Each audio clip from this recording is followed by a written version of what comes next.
Scott Calvin is back, but not for long. He's looking to hang up the Santa sash and retire, but not before finding his replacement. It's going to be a very Kumar Christmas indeed. Get ready for some nostalgia tickle of the baubles in the Santa Clauses. Hello there, you loose units, and welcome back to another episode of Spicy Boy Reviews. I'm, of course, your host, Andrew Isles. That's right, it's our last Christmas movie review, or show review, if you will, for 2022, so let's get straight into it. The Santa Clauses, the miniseries now streaming on Disney+. It was created and written by Jack Burdett, who's produced a shit ton of stuff. We open the film on Santa Claus on Christmas night doing his thing with his diversity sidekick, Noel. We get a tall glass of memberberry juice here, where Santa Claus goes to visit Sarah from the original film. You know, the little girl who was asleep on the couch and gave Santa that soy milk? Oh, I remember. Turns out she's all grown up now. She's a full-blown adult who's not so happy with where she is at life, living in her parents' house and just trying to get through every day. So, pretty much every millennial at this point. They do have a somewhat humorous interaction here, and then away we go. It turns out, though, that Santa Claus's list is getting smaller and smaller every year, and it just seems like kids really aren't getting behind the spirit of Santa Claus. I mean, they're probably too busy playing Fortnite or studying really hard for their pronouns exam. We, of course, then meet Santa Claus's family. That's right, we get Carol here, his wife, from the previous two Santa Claus installments, and she's having struggles of her own, not really having an identity and living in the shadow of Santa Claus himself because patriarchy. Kathleen Kennedy, did you poke your head into the writing room on this? And of course they have two kids, their son who is a virtual reality obsessed idiot, and a socially awkward animal activist daughter who talks to animals. Bernard from the original films is fucked off, and he's left in charge androgynous elf here, who is a stickler for the rules.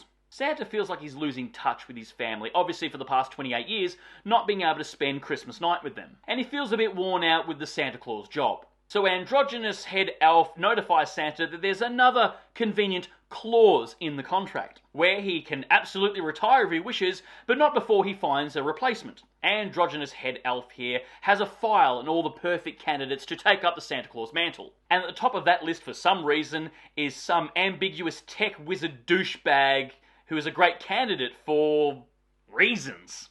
Enter Kal Penn, who shows no sign of caring, love, any ounce of Christmas spirit, and overacts every scene that he's in. Fumbling around, constantly misplacing things, being a moron and over-exaggerating every line that comes out of his mouth. Making all the child actors in this film look like Juilliard graduates. So, why is he the perfect candidate?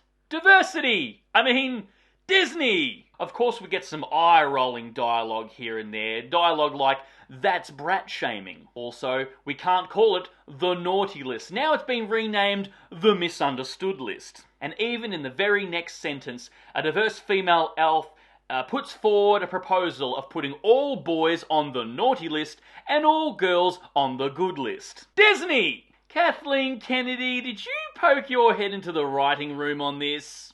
Anyway, Kumar takes the Santa mantle for a little while to see how he goes, and Scott Calvin and his family move to Chicago and enjoy retirement. It's not long before his two kids start developing their own friendships and their own lifestyles, you know, not having time for their dad. And of course, Mummy Poos is really successful and loved in her job, making Scott Calvin being in her shadow, playing second fiddle this time round.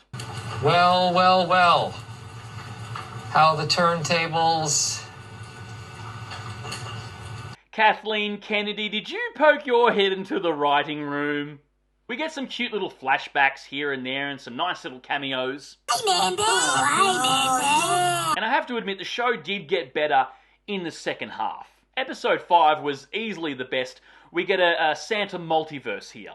Yeah, everyone gets a multiverse now. Most of the humour, though, in this show is really pushy and forced. Disney! The only jokes that really landed were all delivered by Tim Allen, showing effortless humour here. He's superb. It's really great to see an old school actor on a show again. Like, new actors, they're missing something. The charisma, if you will. The joie de vivre. Where a seasoned veteran like Tim Allen, who, you know, has a movie career and a TV career, just makes it look so easy. The man is just naturally funny and having a bundle of charisma. All the acting in this show is absolutely terrible, except for Tim Allen and Elizabeth Mitchell. There's of course a handful of musical and dance numbers here, but they're all renditions of pre-existing songs, like the two that I remember was All Girls Want to Have Fun and Last Christmas. The show is worth watching just for Tim Allen alone. Yeah, it's just so good to see him on screen again, he's great! I know Tim Allen is an outspoken conservative, and he drives the Twitter blue checkmark community absolutely bonkers, but Twitter isn't really yours anymore, is it, losers? There's a lot of fucking terrible CGI as well, but unfortunately that's come to be expected now. Yeah, the humour doesn't really work, it all lands flat, except for everything delivered by Tim Allen. The diversity quota is dialed up to 11 in this film, making Santa's Workshop look more like It's a Small World After All ride. Disney! It wasn't the worst thing that I've seen, I'll be absolutely honest. The first half was a bit of a slog to get through, but the second half was much, much better. It had its moments, it felt and looked very Christmassy, of course, and it seems to be more in line with the second and third installment of the Santa Claus trilogy. If you're a fan of the original trilogy, absolutely watch it, you'll definitely get something out of it. And it's only 6 episodes, and they're all about 30-odd minutes each, so it's easy to get through. Anyway, guys, that's my review of the Santa Clauses. Write down below if you've seen it, if you're interested in it, or if you're a fan of the original trilogy. And of course, if you've made it this far into the episode, please give me a thumbs up, because your love and support keeps me going, because I just love movies, and I assume you do as well. And of course, don't forget to hit that subscribe icon, because we give out episodes weekly, and we'll see you back here next week in the new year for the next review, and until then, stay merry, kids.